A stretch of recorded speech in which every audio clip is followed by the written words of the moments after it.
Now ask Reddit. What was your scariest something's not right moment? I was walking to school in middle school and this lady with a car pulled over next to me and called me Linda.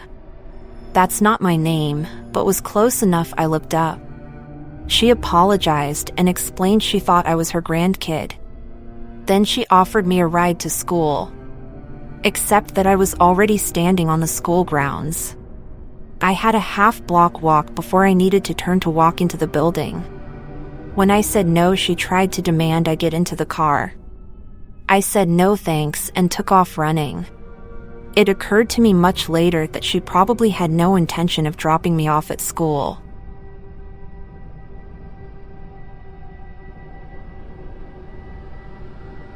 I used to have this drinking buddy. He was a regular at the cafe I worked at. Asked if I wanted to grab drinks, okay sure, and hence began our drinking friendship. During this time, I was a heavy drinker. Like my roommate and I would usually take 5 shots to get tipsy kind of thing, and then continue drinking throughout the night. One night this guy asked me to come out with his friends to this pub. I get my own drink first, and then the second drink he offers to buy. I suppose I trusted him at this point, so I didn't go up to the bar when he went. He comes back, and I drink the drink. I knew something was wrong within minutes. My head started swirling, I was slurring, and I felt screwed up and drunk. Right away, I knew I had to leave. He was very vocal about me staying, but I just pushed past him. He followed me outside. Now this is when Uber first started up, so I called Uber from my phone. I was trying to close the door. He was still trying to argue for me to stay. Or perhaps he should come with me to make sure I got home all right. Screw that, I left. The next day I was asleep all day. I couldn't really move or get up. I was in and out of consciousness, flipping weird. And why do I think it was him that drugged me?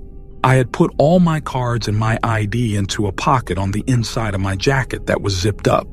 They were all gone, and guess who had them? That guy. He went into my flipping jacket and took all my stuff so I wouldn't be able to pay a cab. Jokes on him that Uber had just become a thing.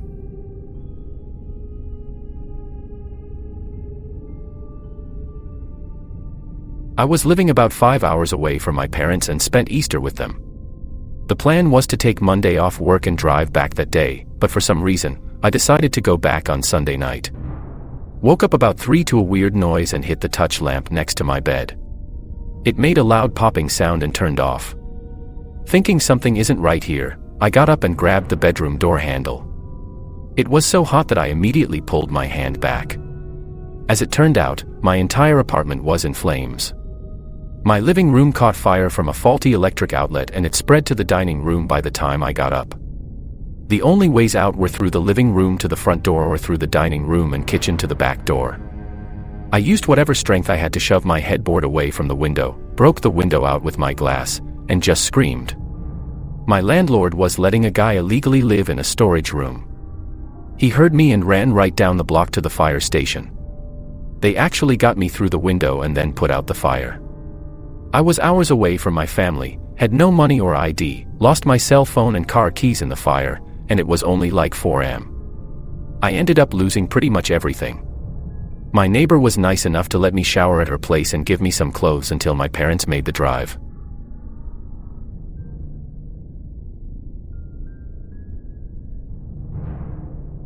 I've got 2 of them. Both shook me up.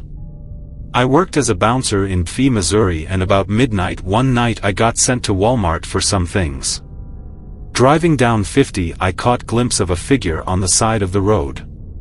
Ghostly corner of your eye kind of thing.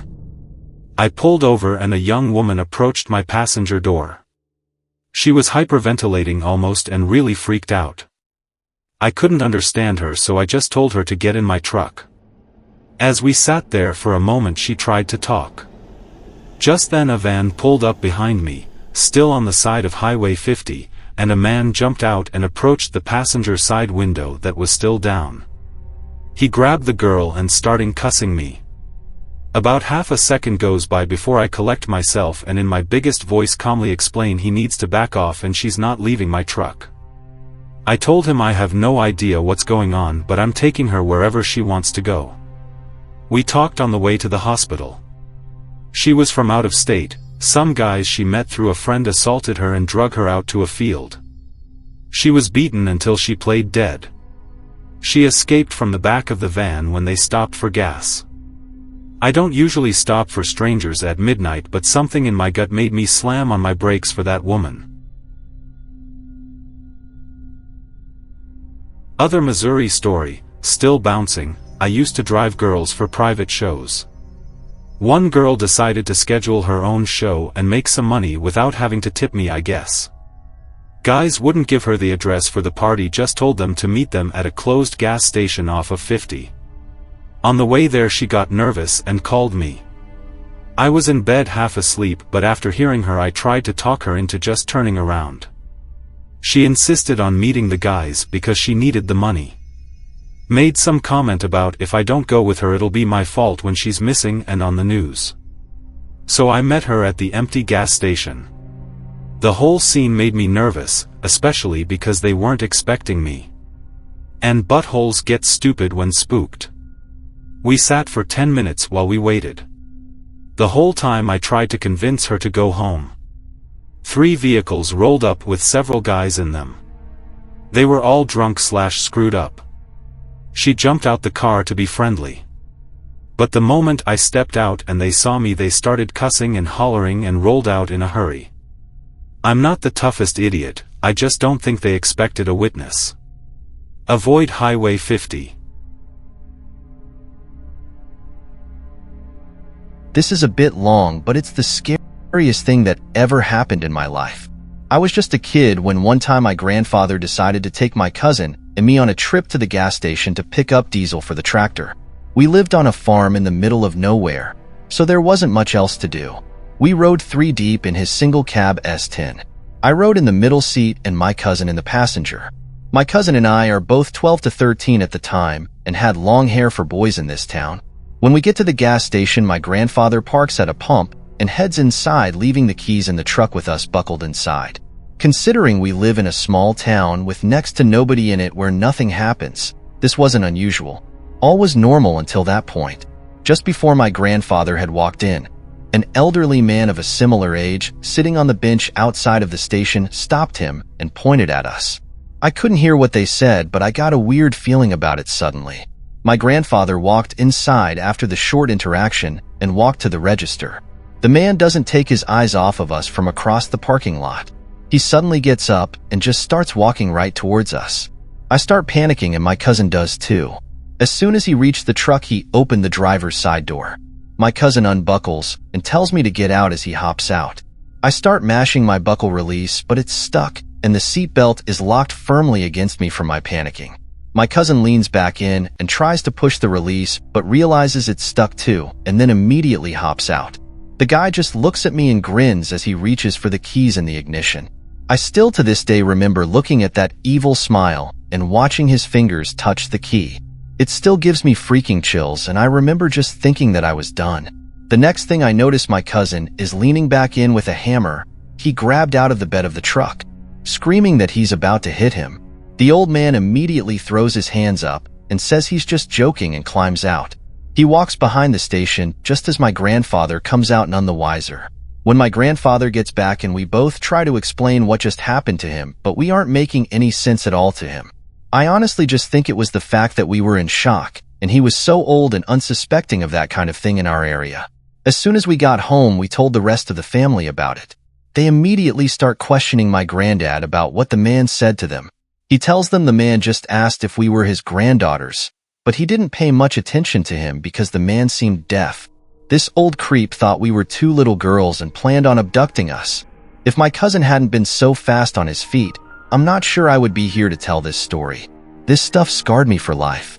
I remember it all so well. I was completely terrified and cried the whole way home as my cousin held me. This guy just looked at me and smiled like he was enjoying my sheer terror. It was nothing short of pure freaking evil. I still dream about it from time to time, to be honest. As soon as my grandfather put it all together, he got all the men in my family to grab their guns and immediately drove back to the gas station. They called the police, and we searched the area for him for about an hour before the police showed. He was never caught.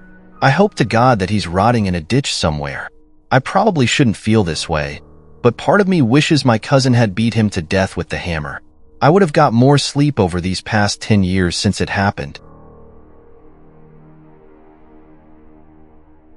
I live in an apartment complex, and a few years ago, I got home from work and there was this guy just chilling out and leaning against a wall near the entrance to my building. Something immediately seemed very wrong. People don't normally do that. This dude was totally motionless, and something in my brain was screaming danger. Then I think to myself, that guy is black. You realize you're a huge racist piece of crap if you use the other entrance, right? You can't avoid this guy just because he's black because you're not a gosh darn racist. So, for some reason, I decide I have to walk past him to get in the building to prove I'm not racist.